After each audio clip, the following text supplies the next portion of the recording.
여러분들이 다 알고 있는 유명한 동화 작가가 있습니다. 안데르센이라는 사람.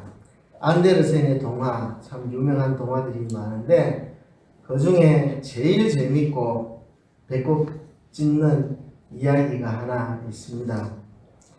한 나라에 아주 특이한 임금님이 살고 있었는데 항상 옷에 관심이 많았습니다. 아주 멋진 옷, 고급스러운 옷, 아주 귀한 옷, 이런 것들을 늘 입고 싶었는데 마음에 드는 옷이 없었습니다. 이 사람이 이 옷을 권하고 저 사람이 저 옷을 권했지만 임금님의 마음에는 만족이 없었습니다. 그래서 전국에 방을 붙였습니다. 임금님의 마음에 꼭 드는 옷을 만들어 오는 사람에게는 큰 상을 줄 것이다. 그래서 전국에 많은 사람들이 온갖 스타일, 온갖 재질, 온갖 색깔의 옷을 만들어 와서 임금님한테 설명을 하지만 임금님 마음에 만족지가 않았습니다. 그 소문을 외국에 있던 어떤 두 사기꾼이 듣고 이제 임금님 앞에 나타났습니다. 우리가 지금까지 임금님이 들어보지도 못하고 만져보지도 못하고 보지도 못한 정말 희한한 빛깔과 무늬의 그런 옷을 만들어 드릴 수 있다고. 근데 이 옷은 너무나도 희한하게 멍청하고 바보스러운 사람들의 눈에는 보이지 않는 희한한 옷이라고 그렇게 선전을 했습니다. 임금님이 귀에 쏙 들어왔습니다. 그렇게 좋은 옷이 있는데 멍청하고 바보스러운 사람들에게 눈에는 안 보인다니까 내 신하 중에 누가 멍청하고 바보스러운 신하인지 이걸로 확인을 해볼 수 있겠다 생각이 돼서 오케이, 이 옷을 만들어 달라고 이렇게 했습니다. 이 두 사기꾼은 한밤중에도 불을 켜놓고 천을 짜는 신용을 합니다. 아무것도 안 하면서 실상 아무것도 없는데 손을 오르내리면서 바쁘게 천을 짜는 흉내를 냅니다. 밤마다 그렇게 천 짜는 흉내를 내는데 임금님이 궁금해서 견딜 수가 없습니다. 신하 하나를 보내면서 어떤 옷을 만들고 있는지 한번 보고 와라. 신하가 보니까 아무것도 없는데 손만 왔다 갔다 해요. 그런데 이 사기꾼 둘이 신하한테 말하기를 야, 이 찬란한 빛깔, 무늬 기가 막히지 않습니까? 이러는데 아무것도 안 보이는데 이러면 멍청한 사람 바보 되니까 이야, 역시 다르구만요. 역시 빛깔이 장난이 아닙니다. 해 와가지고 임금님한테 빛깔이 장난이 아니던데요. 이렇게 이야기합니다. 만족을 했습니다. 근데 또 궁금해서 또 신하를 보냅니다. 마찬가지로 아무것도 안 보이는데도 멍청하다는 소리 안 들으려고 우와, 무늬가 끝내줍니다. 이런 무늬를 내가 본 적이 없습니다. 돌아와서 임금님에게 보고를 하는데 임금님이 만족을 했습니다. 궁금해서 견딜 수 없어서 자기가 직접 갑니다. 가보니까 아무것도 없이 손만 움직이고 있는데 자기가 멍청한 사람 될까봐 자기 신하들 눈에는 다 보였거든요. 근데 자기가 안 보인다 그러면 왕이 멍청한 사람 되니까 야, 내가 이래 멍청하나, 내가 이래 바보스럽나, 어쩔 수 없지만 보인다 해야지 하고는 이제 막 와, 역시 마음에 드는 옷이라고 감탄을 연발합니다. 이제 옷이 다 만들어져 가지고 임금님에게 입히는데 임금님 옷을 다 벗깁니다. 하나 둘 다 발가벗겨 놓고 이제 이거는 팬티입니다. 이거는 속옷입니다. 이거는 바지입니다. 이거는 상의입니다. 이거는 망토입니다. 이렇게 이제 다 입히는 신용을 합니다. 아무것도 없이 손만 가지고 신용을 합니다. 그랬더니 신하들이 침이 마르도록 우와, 임금님 정말 멋있습니다. 잘 어울립니다. 기가 막힙니다. 막 전부 아첨을 하고 난립니다.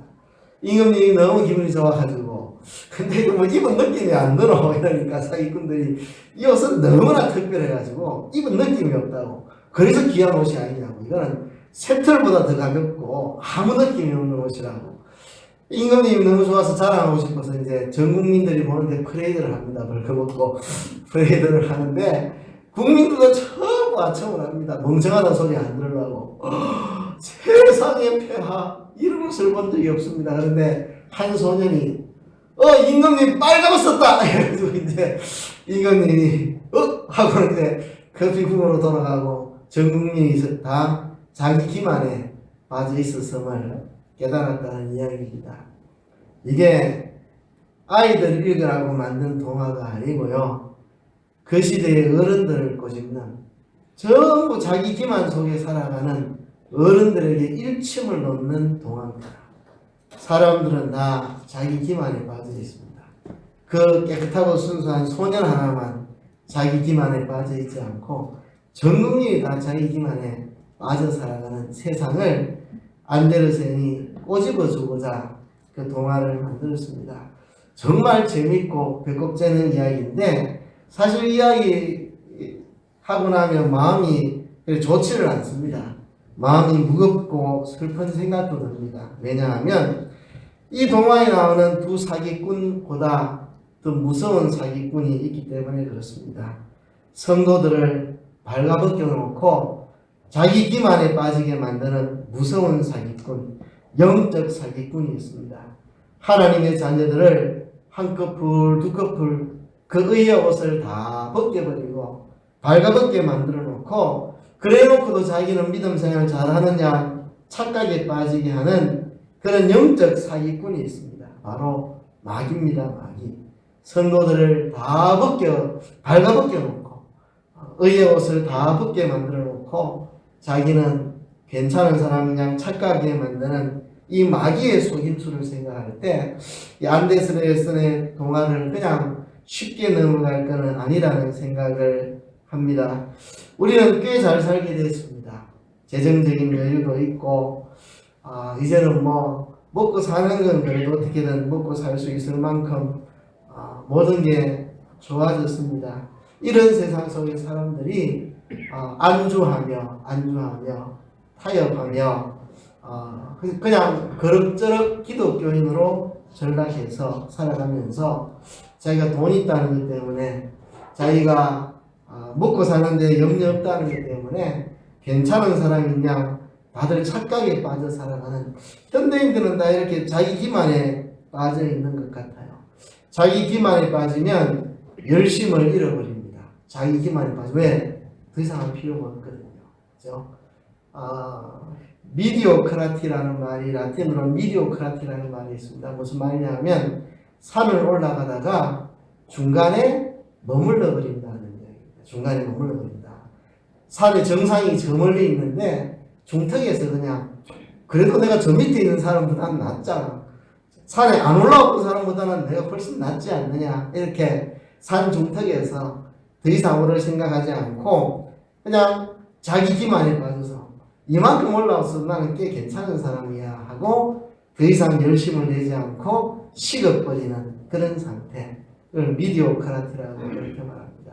자기 기만에 빠져가지고 더 이상 열심 내지 않고 멈춰버리는 상태죠. 현대 그리스도인들의 영적인 질병 7가지를 이야기합니다. 칠무. 첫째는 무기쁨. 제가 그런 이야기 들어 하죠. 성도들의, 중상층 성도들의 얼굴에 있는 기쁨은 십자가 사랑 때문에 있는 기쁨이 아니고, 집도 뭐 괜찮고 인테리어도 잘 돼 있고 뭐 통장에 그래도 몇 년은 먹고 살 돈은 있고 하니까 여유로움의 웃음이지, 정말 십자가 구속의 사랑으로 인한 기쁨일까라는 제가 그런 이야기를 많이 하잖아요. 참된 기쁨을 빼앗긴 무기쁨, 무관심, 영적인 것에 대한 무관심. 그렇죠? 내가 투자한 주식이 올라가나 내려가나 여기 관심이 있고, 내가 투자한 땅에 가격이 올라가나 떨어지나 여기 관심이 있고, 지금 우리 직장에 이 월급이 올라가나 떨어지나 여기에 관심이 있고, 한국 경제가 살아나나 죽어가나 여기에 관심이 있고, 영적인 것에 대해서 무관심합니다. 무의식. 나는 하나님의 자녀라는 시퍼런 이런 의식이 있어야 됩니다. 나는 천국 백성이다. 난 이 땅에 살아가지만 하늘 시민이다. 난 하나님의 자녀라는 이 시퍼런 하나님의 자녀에 대한 의식을 가지고 나는 진실하신 하나님의 자녀니까 나는 진실만 말해야 되고, 나는 거룩하신 하나님의 자녀니까 나는 깨끗하게 살아야 되고, 나는 오늘 죽어도 천국에서 눈뜰 사람이니까 땅에 소망 두지 말아야 하고, 이런 분명한 하나님의 자녀로서의 의식을 잃어버린 채 살아가는 사람, 무책임. 교회에서 책임 맡기를 싫어하고, 그냥 사람 많은데 묻혀가지고 표시 안 나게 조용히 있으려고 책임을 안 맡으려는 사람들, 무진보. 그냥 어제나 오늘이나 변화가 없이 진보하지 못하는, 영성도 깊어져야 되고 인격도 자라나야 되고 성경 지식도 자라나야 되고 열심도 자라나야 되는데 진보하지 않고 그냥 현 상태에 머물러 버리는 무진보, 무열정. 이 속에 사람은 불이 있어야 됩니다. 불이.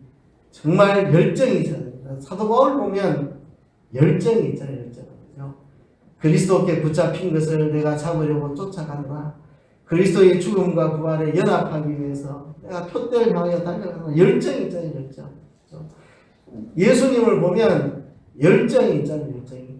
아버지의 뜻을 이루기 위해서 쉬지 않고 십자가를 향하여 행진하는, 누구도 막을 수 없는 그 열정.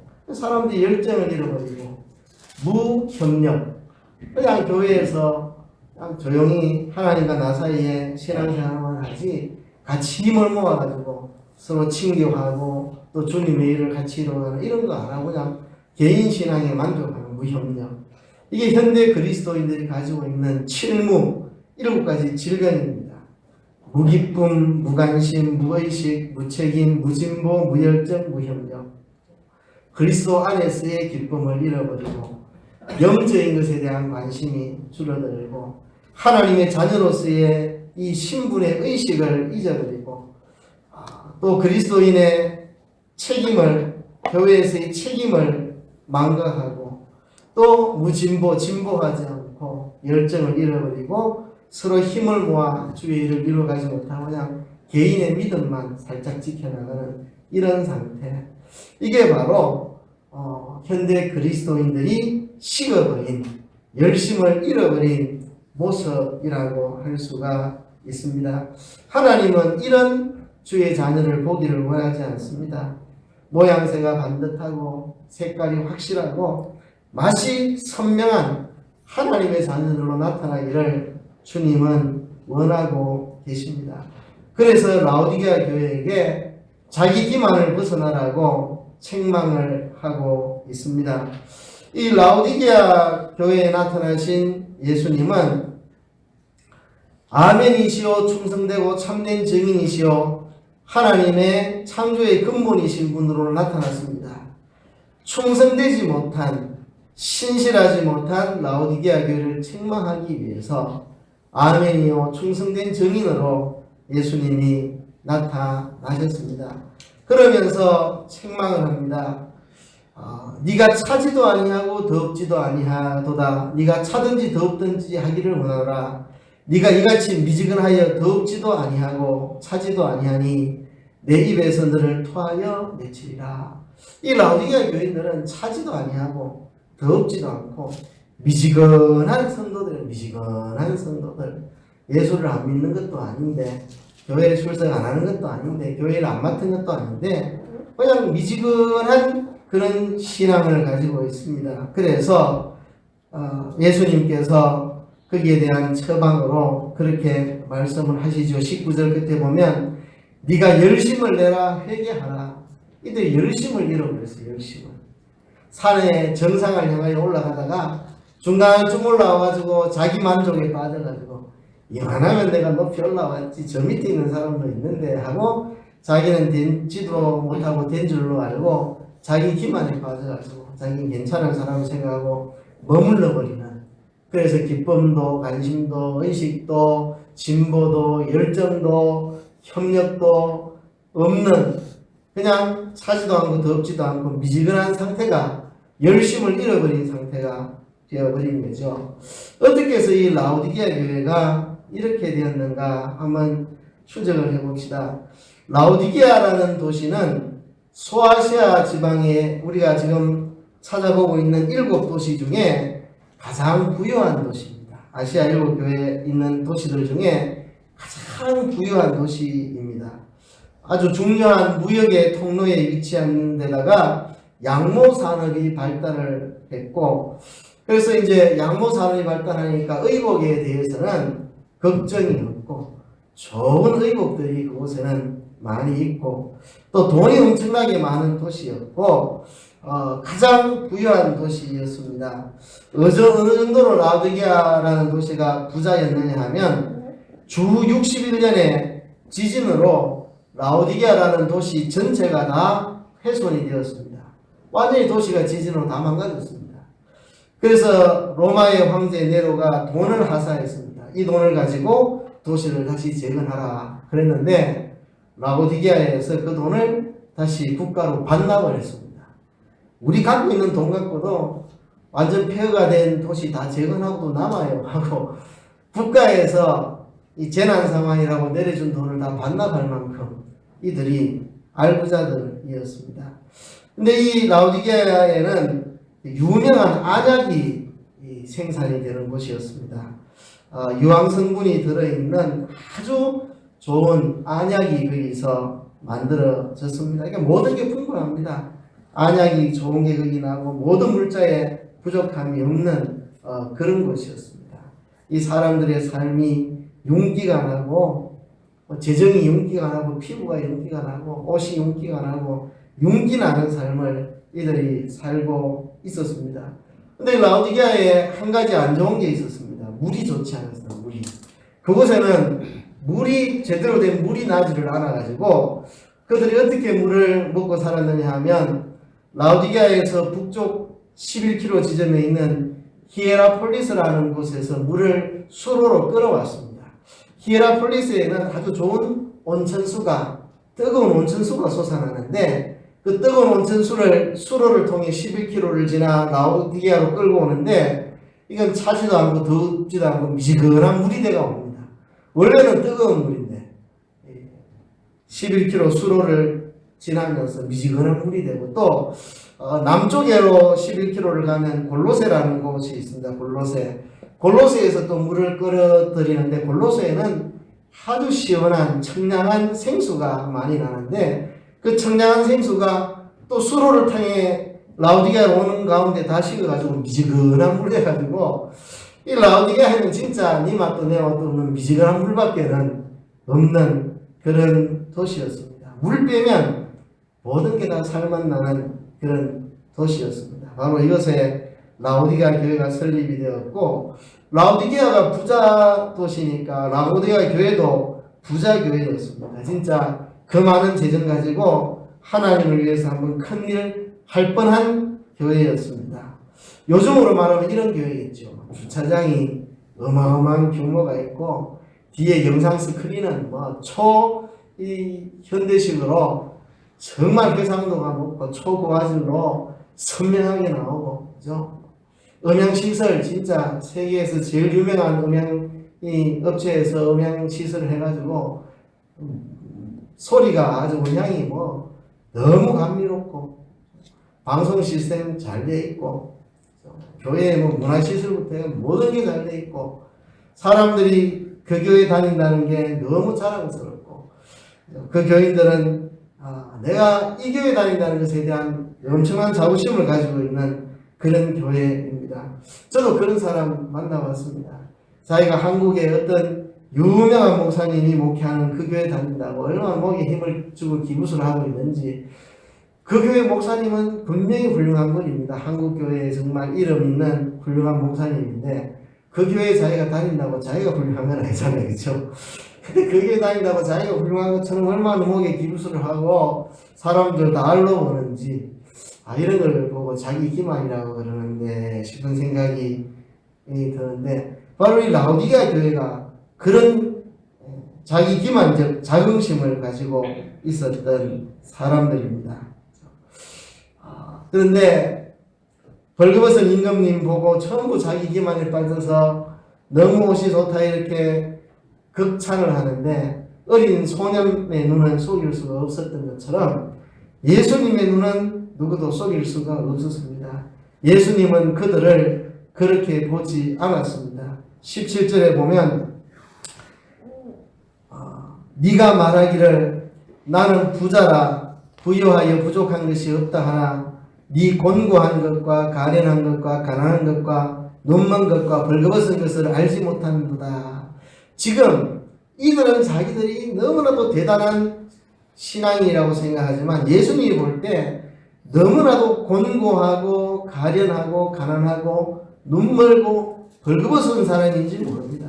이게 곤고하다는 말은 완전히 뭐 전쟁표에 도탄에 빠진 사람처럼 모든 걸 다 잃어버리고 파산한 사람이라면 곤고한 사람. 그렇죠? 영적으로는 완전히 파산한 사람입니다. 곤고한 사람. 또 가련한 사람.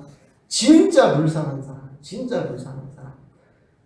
양모 산업이 발달해서 좋은 옷 입고 다니는데 그 영혼은 진짜 가련하고 돈이 많아가지고 엄청 돈을 쓰고 다니는데 그래 좋은 거 먹고 좋은 거 발라가 피부도 붓고 때깔도 나는데 영적으로는 다 무너져서 너무나 가련하고 불쌍한 사람이고 영적인 것에 있어서는 너무나도 가난한 사람, 가진 것이 없고 영적인 것에는 완전히 눈이 먼 사람, 영안이 어두운 사람, 눈먼 사람, 벌거벗은 사람, 의의 옷, 의의 행위, 의로운 행위에 대해서는 입고 있는 것이 없는 이 옷만 좋은 거 버들이야 입었지 주님이 보실 때 의로운 행동을 입고 있지를 못하는 거죠. 그래서 주님의 눈에는 네가 너무나도 공고하다, 완전히 도탄에 빠져있고 너무 가난하고 너무 가련하고 불쌍하고 완전히 눈먼 자고 벌거벗은 자고 그런데 자기들끼리만 착각에 빠져가지고 나는 부자라 부유하여 부족한 게 없다.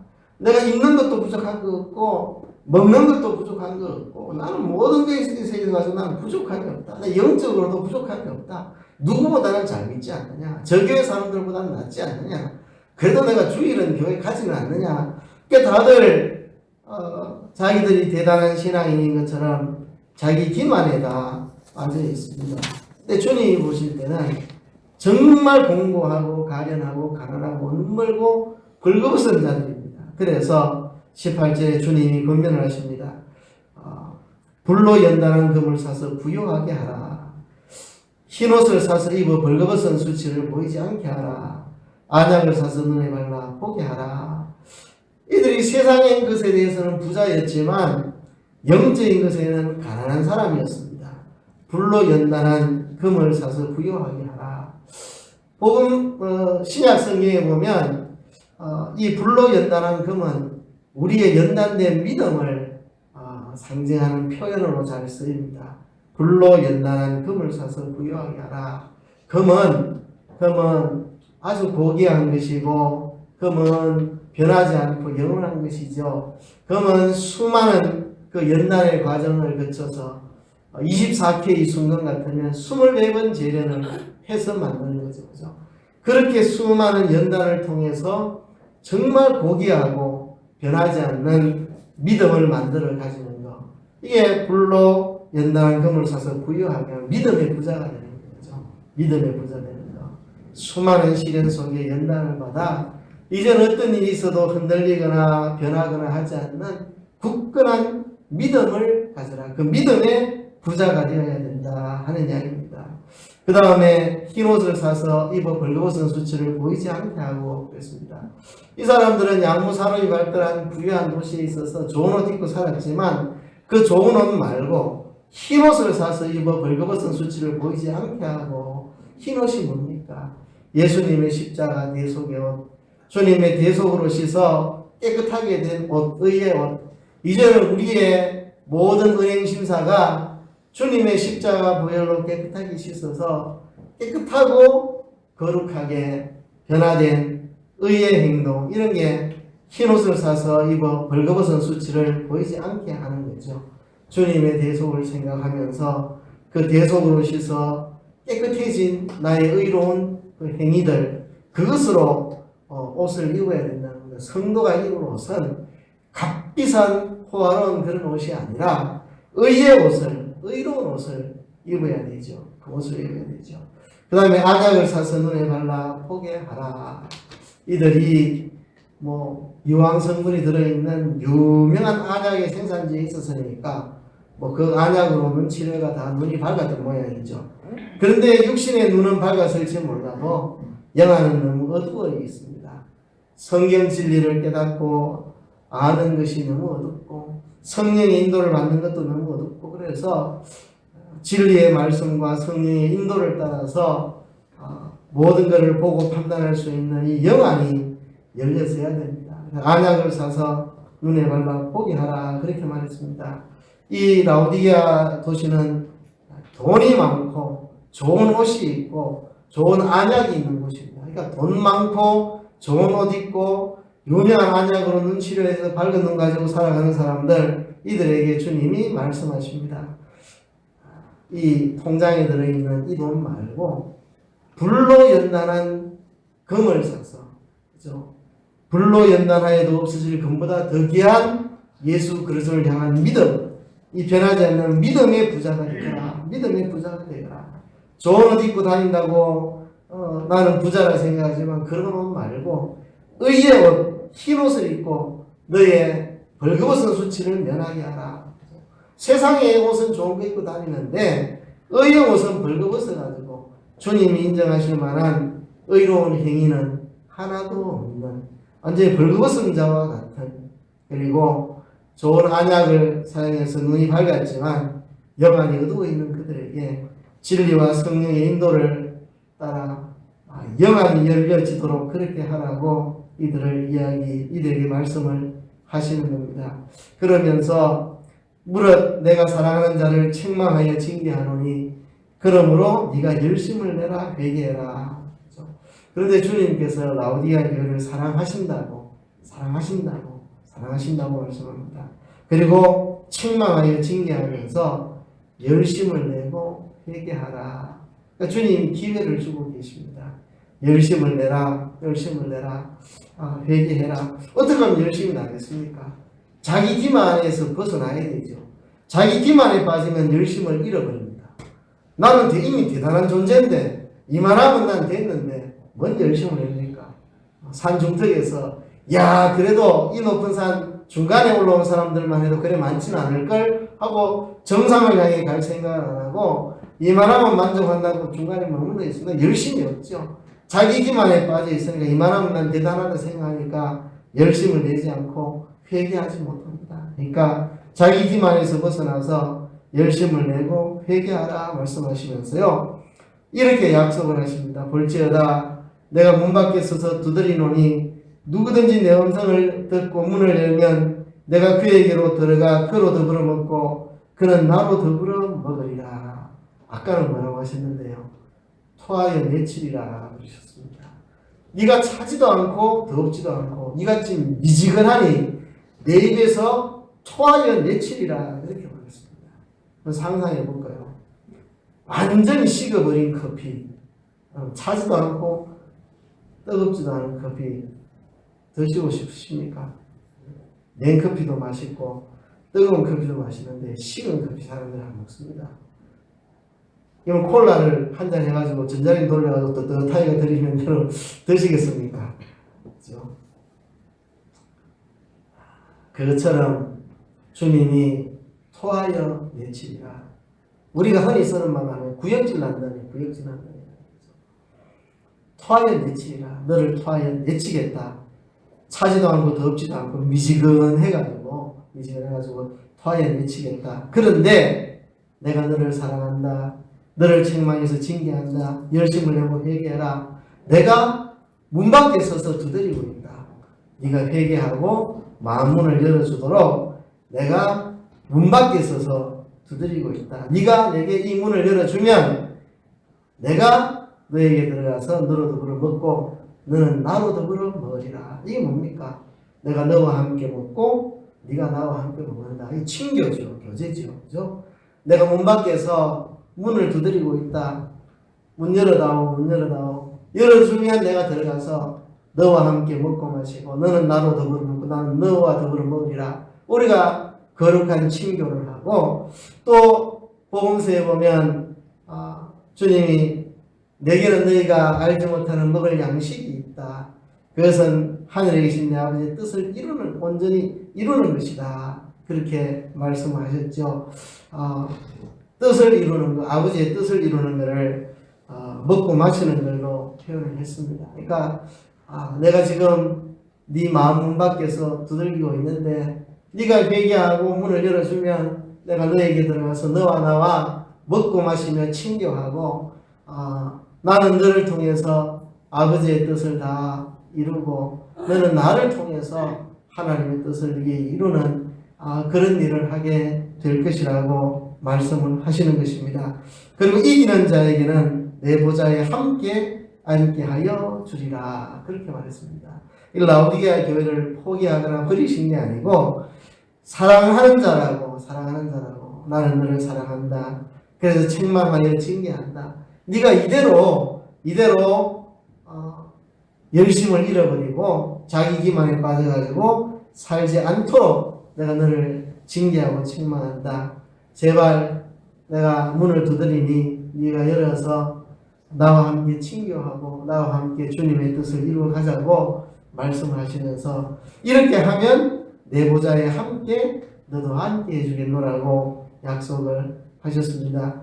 그래서 이 현대의 그리스도인들의 문제, 영적인 자기 기만입니다. 자기 기만. 아무것도 되는 것이 없이 된 줄로 생각하는 사람. 남 이만하면 족하다 생각하는 사람. 그래서 거기에 멈추어 있는 사람. 그래서 더 이상 열심을 내지 않는 사람. 미지근한 사람. 그렇죠?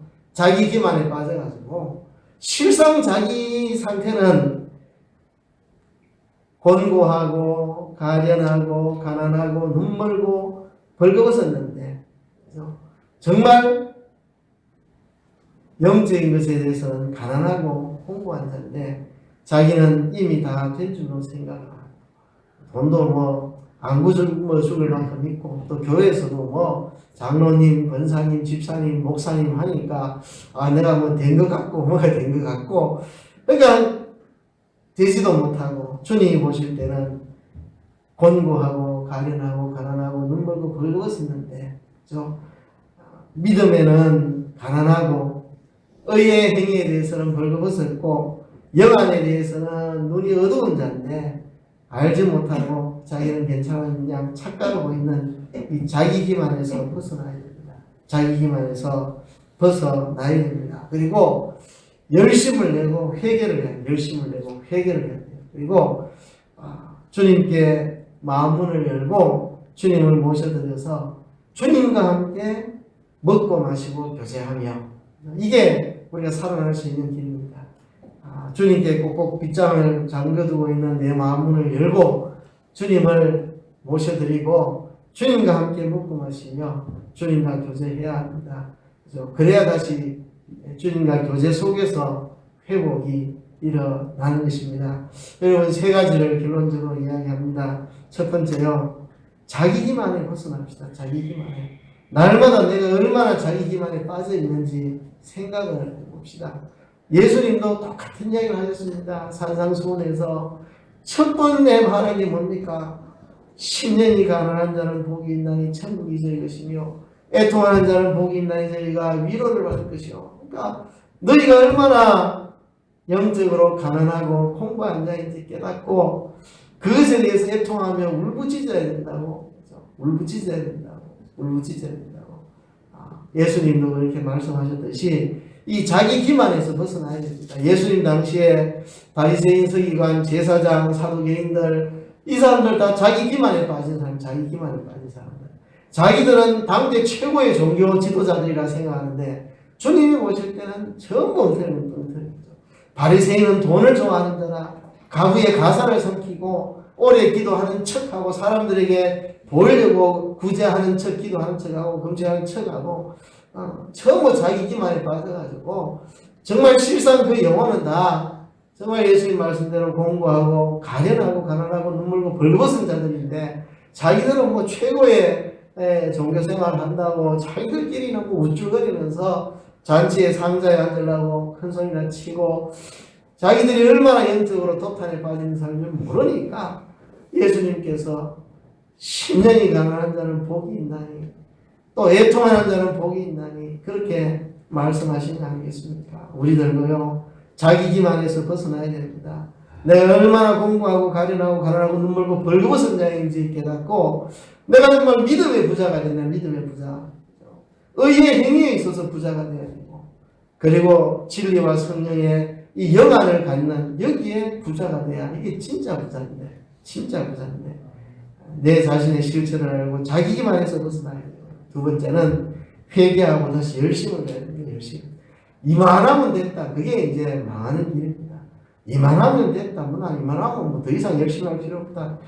회개해서 다시 열심을 내야 열심. 그리고 세 번째는 주님께 문을 열고 주님을 모셔드려서 주님과 함께 먹고 마시고 날마다 주님과 함께 교제하고 동행하며 여기서 회복이 주님과 교제하는 것, 내 마음을 열고 주님을 모셔드려서 주님과 함께 먹고 마시며 날마다 주님과 함께 동행하며 친교하는 이 생활을 해야만 이 자기 기만에서 완전히 벗어날 수 있는 그리스도인이 될 것입니다. 여러분 우리 자신들이 다 자기 기만에서 벗어나서 회개하고 열심히 내는 그리스도인들이 되도록 올 한 해 힘을 쓰도록 하여야겠습니다.